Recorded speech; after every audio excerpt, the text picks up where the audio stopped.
দাঁড়ান না, একটু দাঁড়ান, আসতে সাইড পাশে ডাকুন।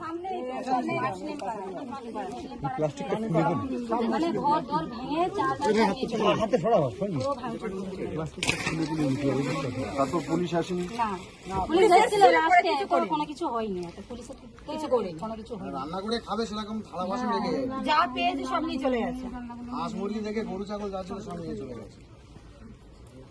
আমাদেরকে তো এমনি রান্না করে যে খাবে সে রান্না করার মতনই চলে গেছে। আবার আমাদেরকে প্রতিনিয়ত হুমকি দিচ্ছে যে মার্ডার করে দেবো, আমাদের মাথায় ফুটবল নিয়ে খেলা করবে, জানি মেরে দেবো, আমরা কোথাও যেতে পারবো না, রাস্তাঘাটে ওদের জন্য আমরা বেরোতে পারছি না, বাজার ঘাটে যেতে পারছি না। আমরা তো বাজার ঘাটে যেতেই পারি না, মোটেই যেতে পারি না। এদিকে যে ঘুরবো সেটাও ঘুরতে পারি না, সব সময় আমাদের হুমকি দেওয়া হচ্ছে। গ্রামের লোককে বাইরে আমরা বাজারে যেতে পারি না, আমাদের রাতে ঘুম নেই, খাওয়া নেই, এই বাচ্চা কাচ্চা বাজারে যেতে পারছে না, স্কুল পাঠশালা যাবে তাতেও যেতে পারছে না। আমাদের মেম্বারটাই তো ওদের উস্কানিতেই তো এগুলো হচ্ছে। আমাদের যে এখানকার মেম্বারের উস্কানিতে এইসব করছে ওরা। ছেলেদের নামে কেস আছে, সব কেস আছে, কেসের জন্য একজনের দুটো করে কেস দিয়ে দিয়েছে। আমাদের নামে কেস করেছে তো ওনারা মানে ভাঙচুর করছে, ওনারাই সব কিছু করে বাড়িতে এসে আমাদেরকে মেরে দিয়ে কেস দিয়ে দিচ্ছে। তাহলে আমরা কি চুপ করে থাকবো?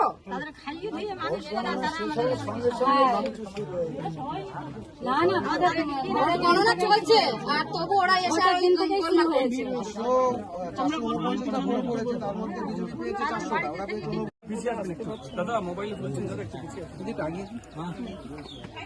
ভাঙচুর হতে পারে, হুমকি হতে পারে। হ্যাঁ, তো ঠিকই তো বলছে, আপনার পেছনে ভদ্রলোক বলছে যে আমরা চলে গেলে আবার করবে।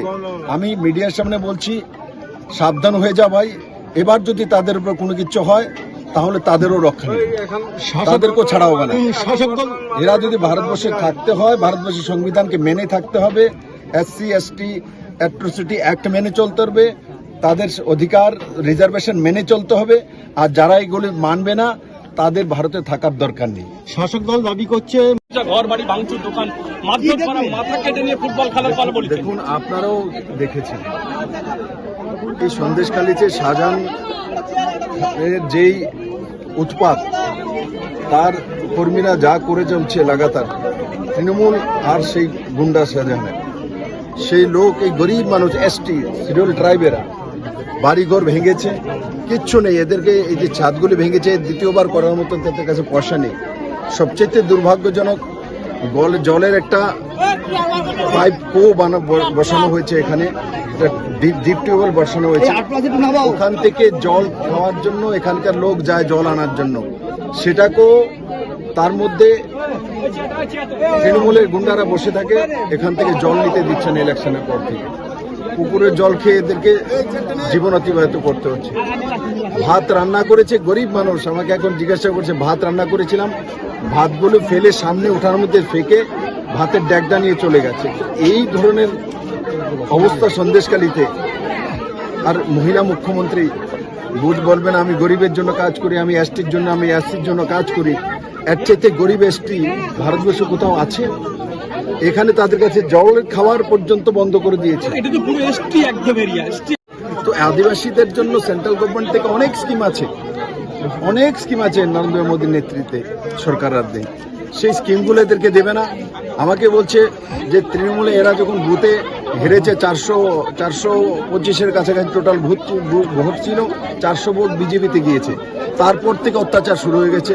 তার আগেও সন্দেশখালীতে অত্যাচার ছিল। মহিলাদের উপরে কি হয় মহিলারা নিজেই বলছে, আপনার রেকর্ডিং নিয়ে নিন, আপনারা আগেও জানেন। তো কন্টিনিউ সেটা করে চলে আসছে এবং এখানে তাদের উৎপাত করে চলে আসছে। আপনি তো দেখলেন, আপনি কি স্টেপ নেবেন?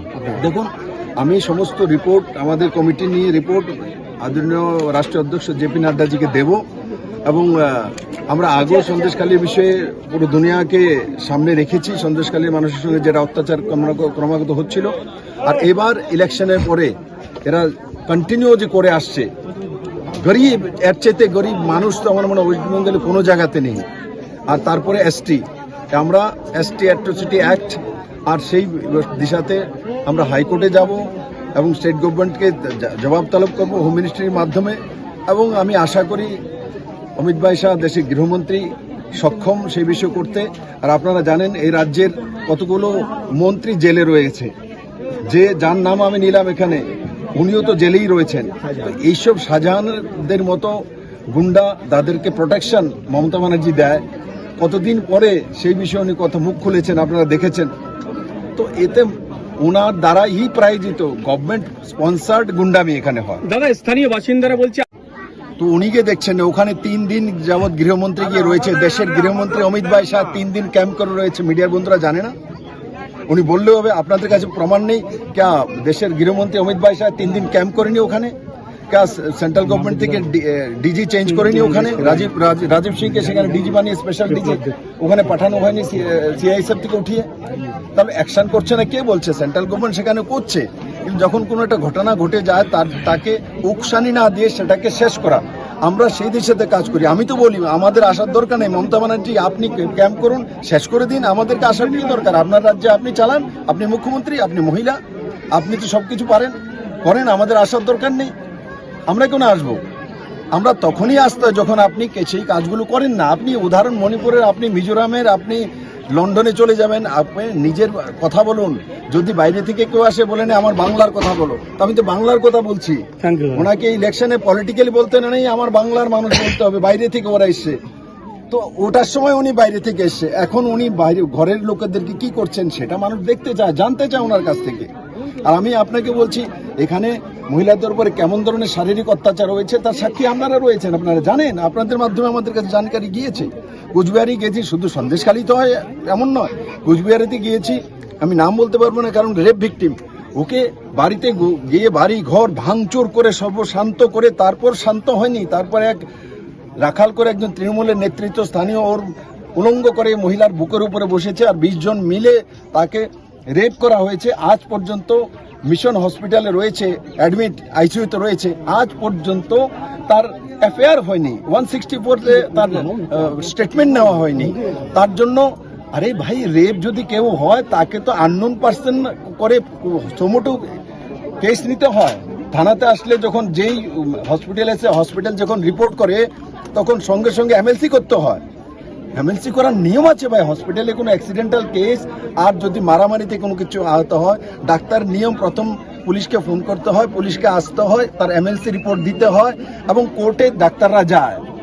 আরে কানুন আমরা জানতে, মমতা ব্যানার্জি একলাই মুখ্যমন্ত্রী হয়েছে, আমিও তো হয়েছি, আমি তো কানুনটা জানি। মূর্খের বাস নাকি ভারতবর্ষের মধ্যে? এভাবে কিভাবে মমতা ব্যানার্জিকে ছাড়া হবে না? ওনার নাটঙ্কি সব এবার বন্ধ করে দেওয়া হবে। উনি অনেক করে নিয়েছেন, অন্ত হয়ে গেছে ওনার।